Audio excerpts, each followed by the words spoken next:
And so we have this constant feed of things that we can build. And I think right now things are constantly moving around as we get new users on board and priorities are shifting. But primarily like the focus, our North Star is, can we make this like fun? Not can we make this fun just one time, but can we make this be an infinite source of fun?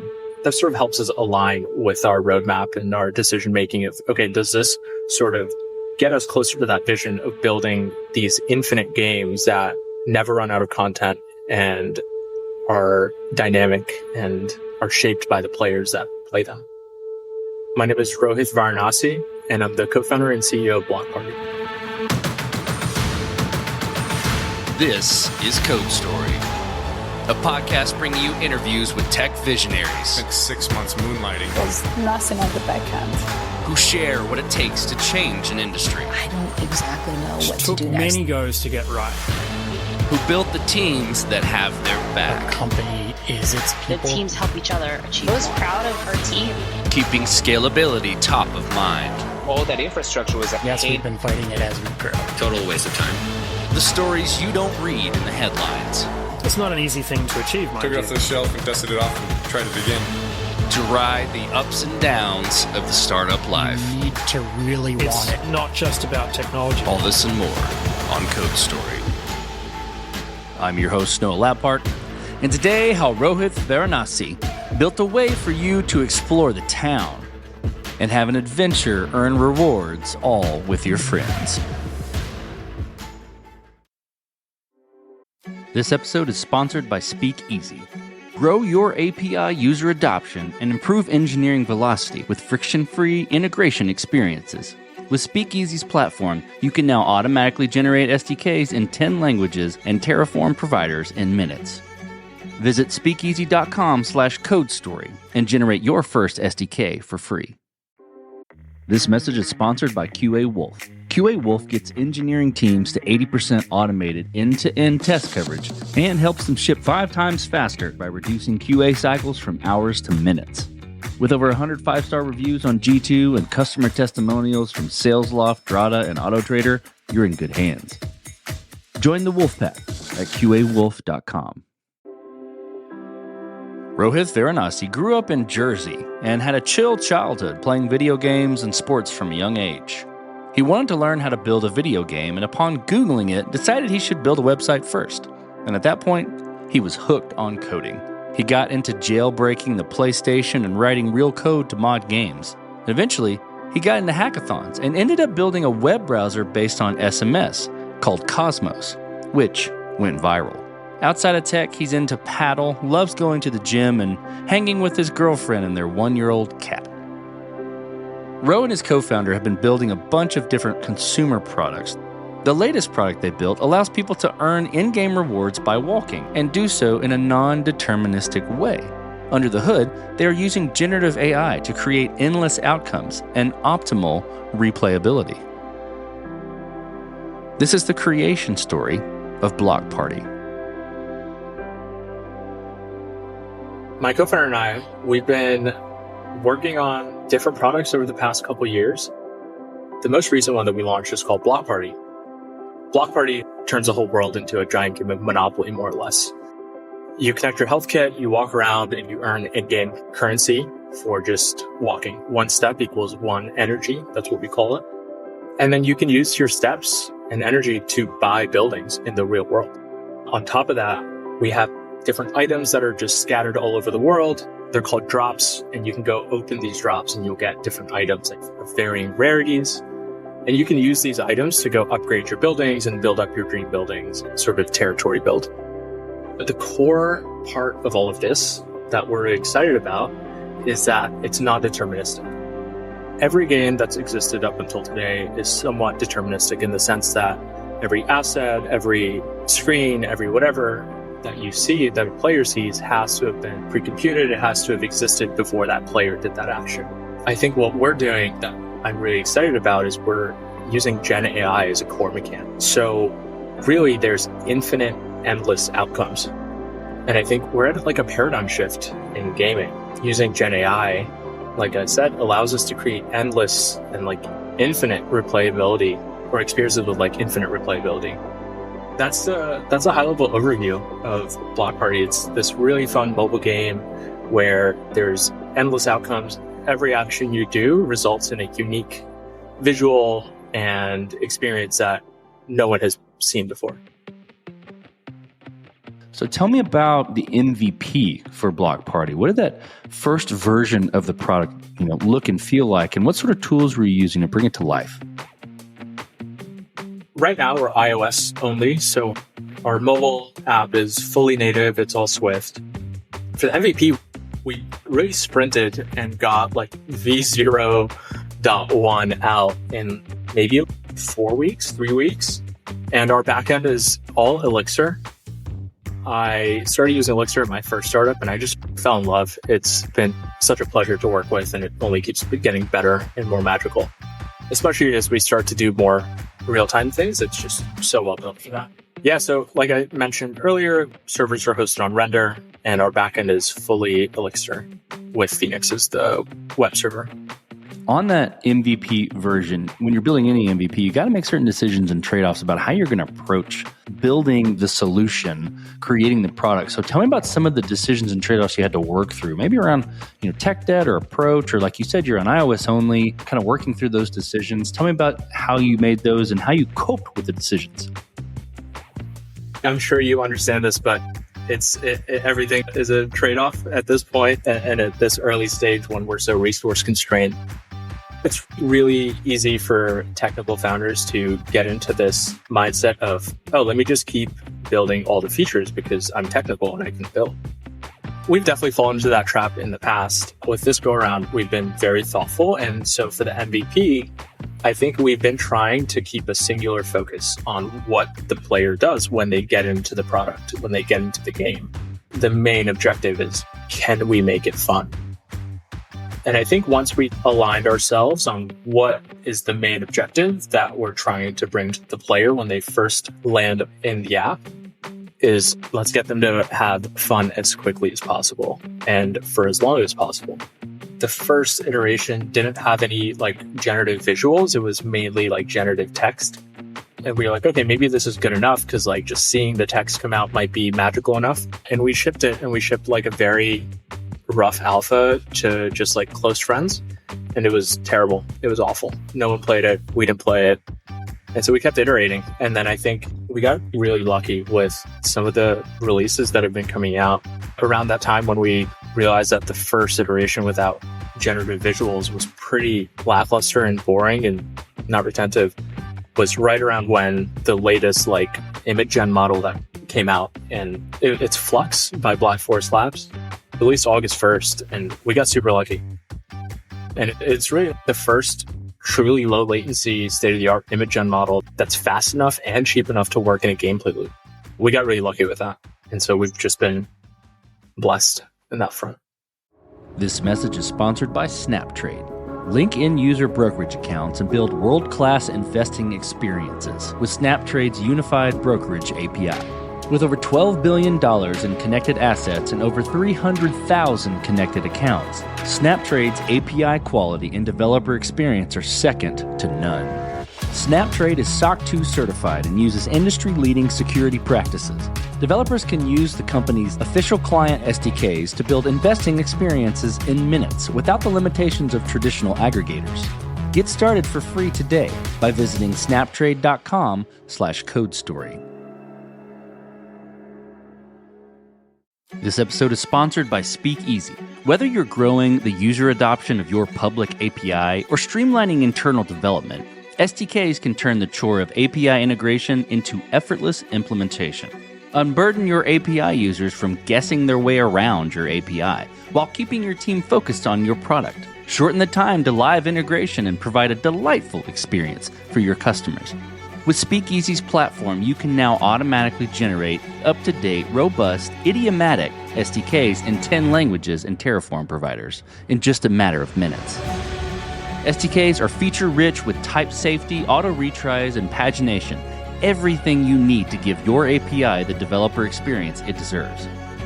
Deliver a premium API experience without the premium price tag. Visit speakeasy.com/codestory to get started and generate your first SDK for free. So you got the MVP working, right? You've got this new Gen AI library in it. The timing's great. You've up-leveled the experience and you're getting that traction.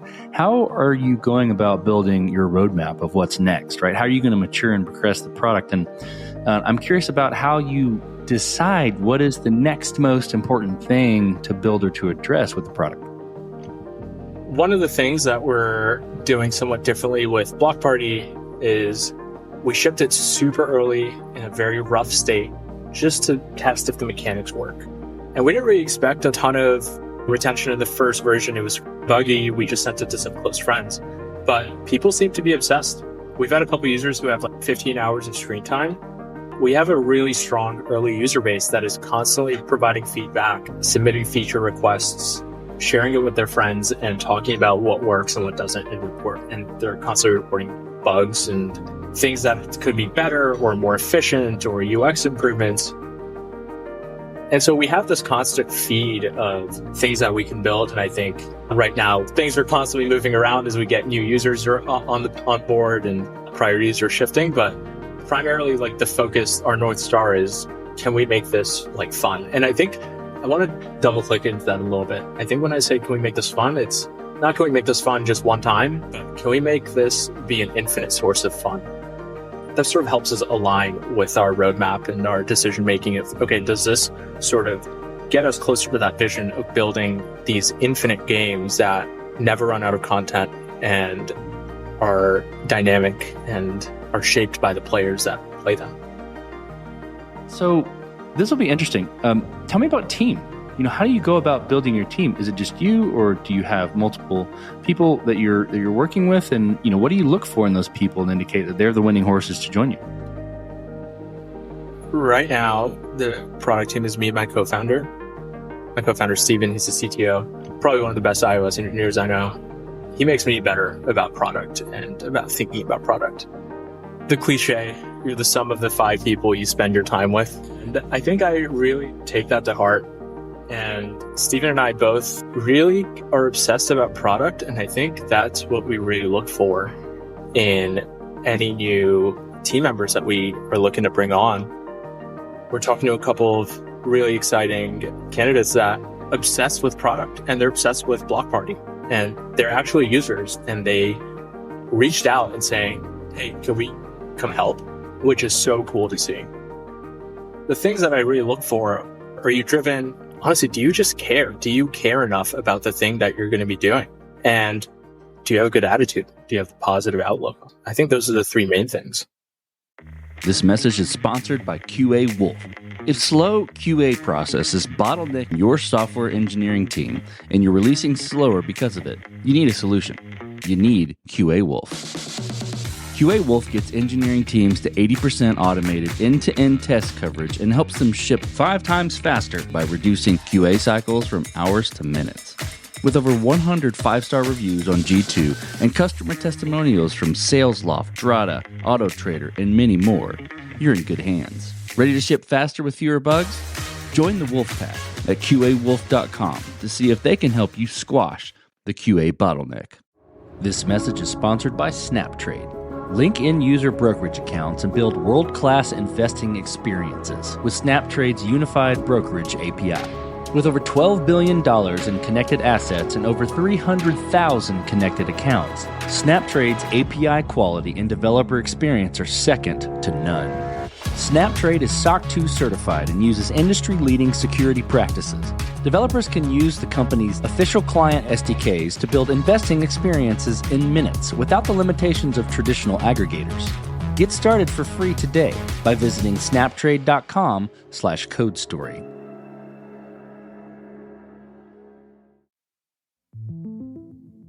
I want to flip to scalability. And this will be interesting because there's so many different ways to approach this, but I'm curious about how you approached scalability. Was it built to scale efficiently from day one or with scale in mind, maybe abstractions, things like that? Or are there interesting areas where you've had to fight it as you've grown? We're still pretty small. So in terms of scale, thankfully, we're able to just run off of a server.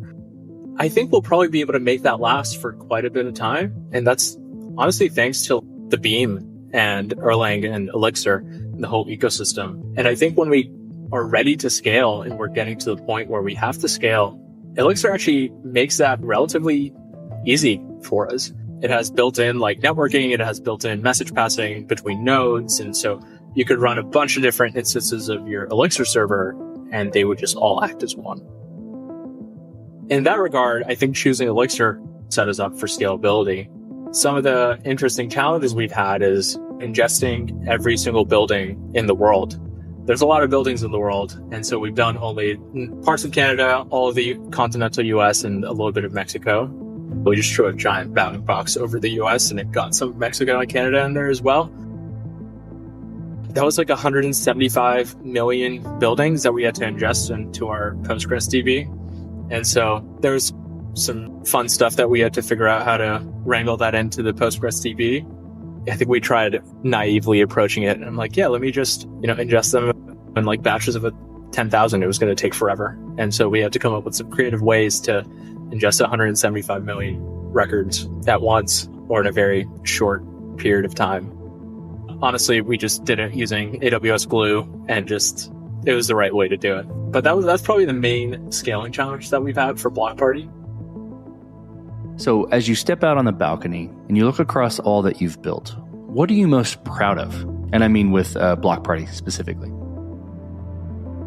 I'm really proud of just how fast we've shipped and our momentum. I think Steven and I have been building consumer products for the past 2 years, and we've just been shipping. And I think somehow we just keep getting faster. So that's been really cool to see. And I think that's probably what I'm the most proud of is just our velocity and our ability to iterate and ship features and respond to feedback and address any customer bugs or user bugs that show up. That's definitely the thing that I'm most proud of. Let's flip the script a little bit.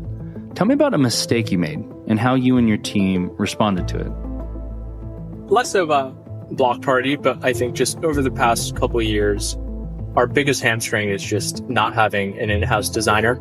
I think design is just so important. And for the longest time, we would bring on part-time or work with a design agency. And they're all great, and we've had great experiences working with every single designer thus far. But I think it makes such a huge difference of having an in-house designer whose sole purpose is to think about the product and the thing that everyone is working on. And so I think if I could do it all over again, we would probably bring on a design resource much earlier into the fold. We're making some moves there to remedy that right now. But yeah, I just really wish we had a good in-house design. So this will be fun because it's early days and it's you and your co-founder. But what does the future look like for the product and for your team?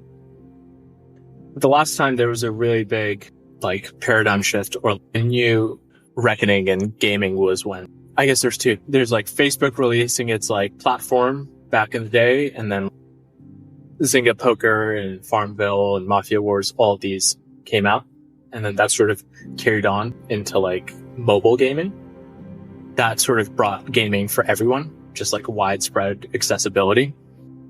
We're heading in this direction of generative gaming, like I've said over and over. And I really believe in that. And so there's this rare opportunity, and I think we're really well positioned to grow into this, of building the Zynga of generative gaming. It's inevitable, in my opinion, that the future of gaming has some sense of generative AI. And I think there's going to be a whole new genre of games where the core tenet is generative AI. And I think that's the big goal for us, is how can we be the ones to define and lead the next era of gaming. A year down the line, we would love to ship another title. 5 years down the line, have a portfolio of generative gaming titles. For the team, Steven and I are big fans of small but very effective teams. We always look up to the WhatsApps who did it all with 50 employees, and the Instagrams. And so I think that's where we would like to be, is have a very focused and badass team that is just able to crush it. Let's switch to you, Ro. Who influences the way that you work? Name a person or many persons or something you look up to and why. The cliche thing is my parents. Obviously, they work their butts off to moved to this country and give me a wonderful life and a great childhood growing up. And I think my dad's story is super inspiring. Just grew up in a tiny village in India. My grandparents were cattle farmers, and he had to typical walk uphill 2 miles both ways to school, story that he would always tell me when I was younger. I think he's been a huge inspiration. Apart from that, I think I had a good mentor when I lived in Detroit. He told me the only thing worth collecting are people and just relationships. And since then, I've made it a point to ask people who I really look up to have some sort of unofficial mentorship, just if I can just ask them questions about life or whatever. And so I have a handful of mentors that I regularly talk to. They're definitely the ones who influence me the most, as well as my best friends. I think my best friends are all doing really cool shit, and they all inspire me to be better. Last question, Ralph. So you're getting on a plane and you're sitting next to a young entrepreneur who's built the next big thing. They're jazzed about it. They can't wait to show it off to the world and can't wait to show it off to you right there on the plane. What advice do you give that person, having gone down this road a bit? It's a roller coaster. Strap in. That's my advice. I think it's very common. You go on social media, on tech, Twitter, or whatever, and you see all those celebrations that are happening. Everyone's life is going great. Everyone's company is doing well. But I think the reality is when you're in the seat, it's a roller coaster. The highs are high and the lows are low. And if I was sitting on a plane and there was a young me sitting right next to me, was jazzed about the thing that he just built, I would have loved to just have been told that it's a roller coaster. The highs are going to be high and the lows are going to be low. I think being a second-time founder, you should have thicker skin and you're hardened. But first-time founders, it's very easy to just tie your identity to the thing that you're building. And I think that's super important and necessary for a little bit, but I think it can also get pretty toxic if you go overboard. Absolutely. Couldn't agree more. Well, Ro, thanks for being on the show today, and thank you for telling the creation story of Block Party. Thank you for having me. This was very fun. And this concludes another chapter of Code Story.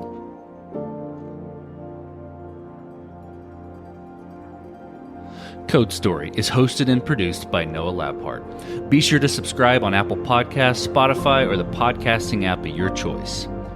And when you get a chance, leave us a review. Both things help us out tremendously. And thanks again for listening.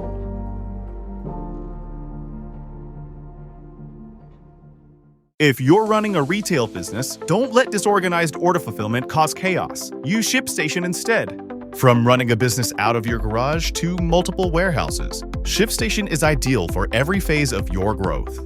Save time with one login for all your stores and by automating tasks. Plus, you'll get the best shipping rates from global carriers. Calm the chaos with the shipping software that delivers. Start a free trial at shipstation.com/audio. That's shipstation.com/audio.